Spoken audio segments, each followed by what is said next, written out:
मित्रों नमस्कार। मैं आप लोगों के बीच आज चर्चा करने आया हूँ एक भविष्य से जुड़ा हुआ अपना मुख्य मुद्दा, वह है कैरियर। कैरियर को चयन करते समय किन किन बातों का ध्यान रखना चाहिए, और साथ ही ये भी बताऊँगा कक्षा 10 और 12वीं के बाद आप किन किन कोर्स को कर सकते हैं और क्या क्या नौकरियाँ प्राप्त कर सकते हैं। ऐसे में वीडियो लंबी हो सकती है, आप पूरी वीडियो देखिएगा ताकि आप सही निर्णय तक सही जानकारी आप तक पहुँच सकें। मित्रों, बचपन जो होता है एक बहुत सुनहरा पल होता है, तो किसी प्रकार की कोई भय नहीं होता। धीमे धीमे एक ऐसा पड़ाव आता है जहाँ पर कैरियर को लेकर चिंता हो जाती है, और जब कैरियर का चुनाव करना होता है उसको एक मनोवैज्ञानिक प्रेशर भी होता है। ऐसे में सही निर्णय नहीं लिया गया तो उसका एक गलत निर्णय उसके जीवन को पैदा होता है, यानी कि उसके अंदर विबंधन या तनाव की स्थिति पैदा हो सकती है। एक सही निर्णय उसको बुलंदियों की ऊंचाइयों तक ले जा सकता है। मैं आप लोगों से यह कहना चाहूँगा, कैरियर के चयन करते समय किसी भी प्रकार की जल्दीबाजी बिल्कुल मत कीजिए। जब आप कैरियर का चुनाव करते हैं तो सर्वप्रथम आपको आत्म प्रेरित होना होगा, अपने अंदर से ढूंढना होगा, अपने आप को टटोलना होगा कि मेरे अंदर कौन सी इच्छा है, कौन सा काम मैं सरलता से कर लेता हूँ, यानी कि मैं कौन सा विषय बहुत जल्दी पढ़ लेता हूँ, समझ लेता हूँ। ये तमाम चीज़ें आपको जब आप अंदर से टटोलेंगे तो एक विषय के रूप में आपके सामने आएगा। जब वो आपके सामने आ जाता है तो फिर आपको देखना है कि इसके लिए क्या क्या योग्यता चाहिए। योग्यता के बाद यह देखा जाएगा कि इसमें क्या क्या चुनौतियां हैं। उसके बाद देखा जाएगा कि इसमें कितनी प्रतिशत है।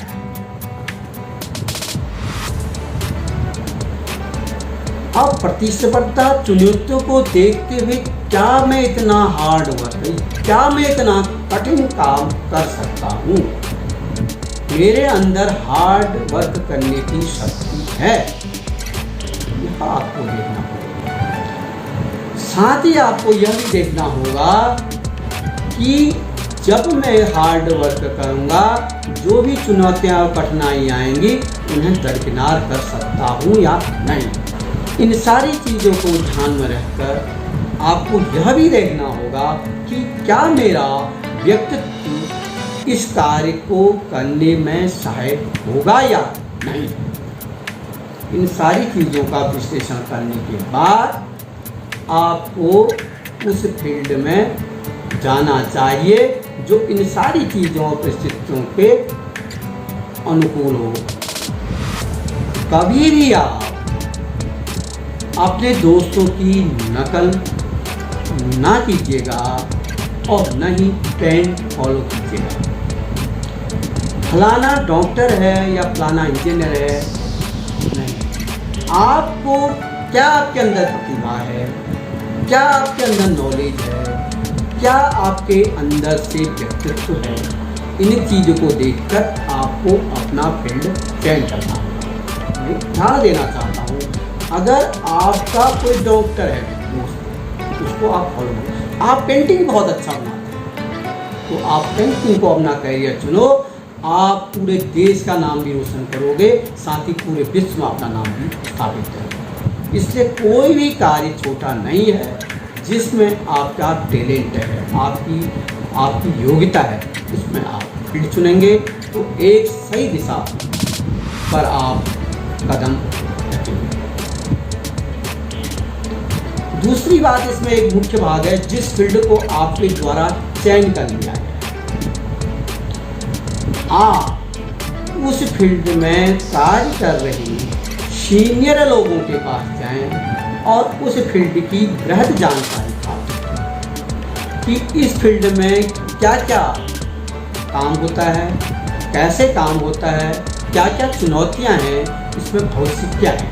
इन सारी चीज़ों का आप जानकारी प्राप्त करने के बाद एक सही दिशा और सही राह पर निकल जाएंगे और आप एक कठिन परिश्रम करेंगे तो दुनिया की कोई भी ताकत नहीं है आपको आपकी मंजिल में पहुंचने से रोक सके।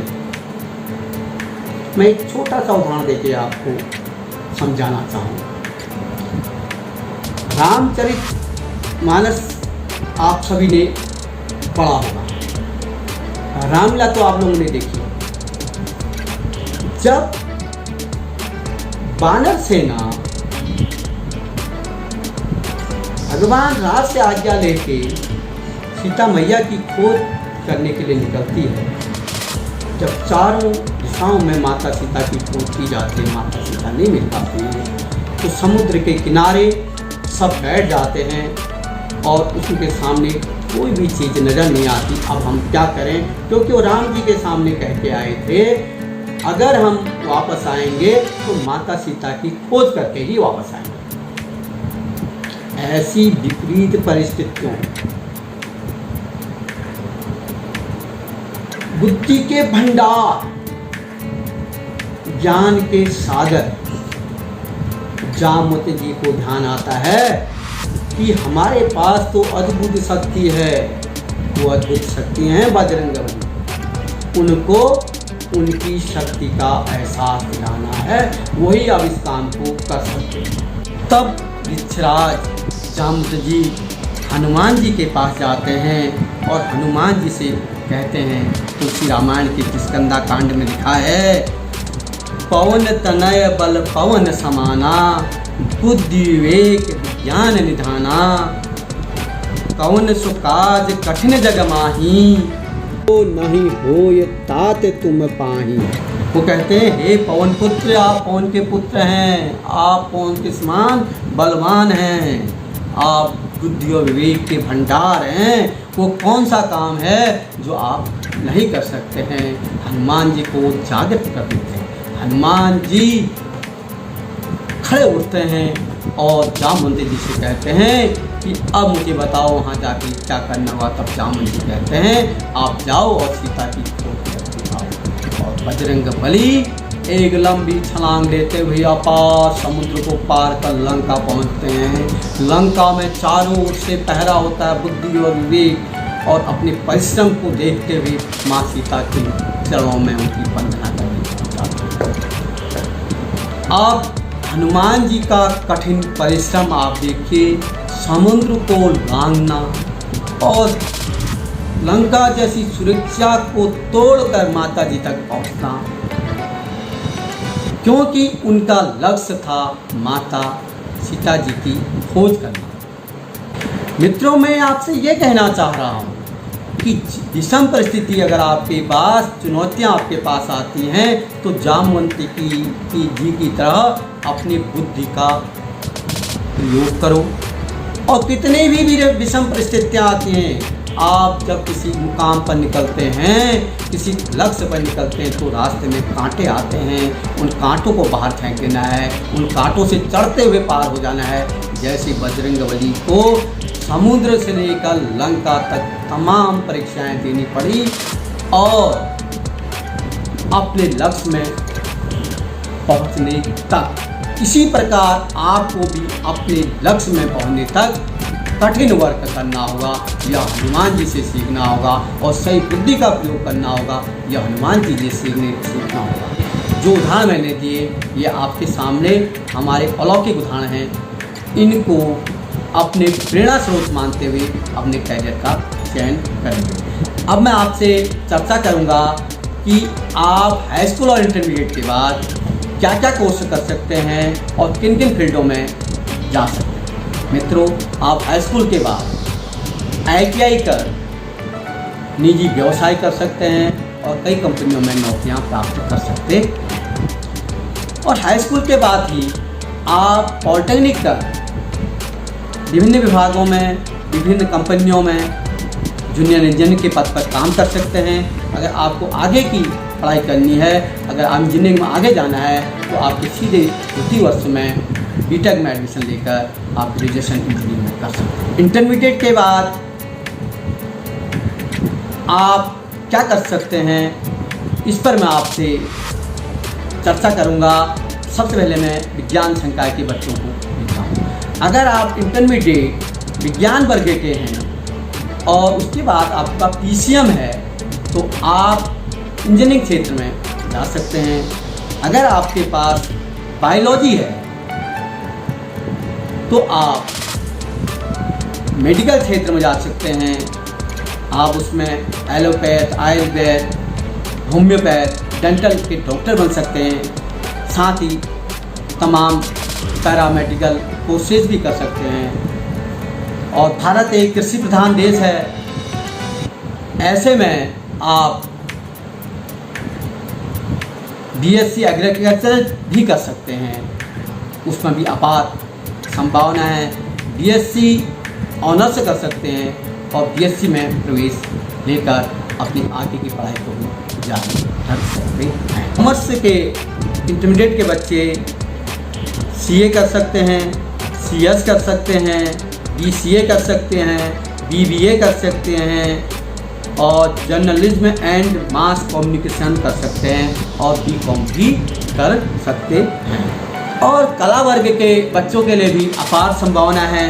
वो BA इन आर्ट से कर सकते हैं, बैचलर ऑफ फाइन आर्ट से कर सकते हैं, बैचलर ऑफ डिजाइनर कर सकते हैं, BA LLB कर सकते हैं, BA बैचलर इन जर्नलिज्म कर सकते हैं, BA कर सकते हैं और आगे की पढ़ाई जारी रख सकते हैं। हाई स्कूल और इंटरमीडिएट के बाद जो कुछ नौकरियां हैं उसकी मैं आपको जानकारी दूंगा। मैं सर्वप्रथम जो बच्चे सेना में जाना चाहते हैं वो इंटरमीडिएट अगर भौतिक और गणित विज्ञान के साथ हैं वो NDA में जाकर तीनों सेनाओं में जा सकते हैं, मगर वो उनको अविवाहित होना आवश्यक है। उसके बाद SSC द्वारा एक CHSL 10+2 की परीक्षा कराई जाती है, जिसमें आप केंद्र सरकार के कई विभागों में लोअर डिवीजन क्लर्क और उसके बाद postal assistant, data entry operator, छटनी सहायक आदि पदों पर जाकर अपनी सेवाएं प्रदान कर सकते हैं।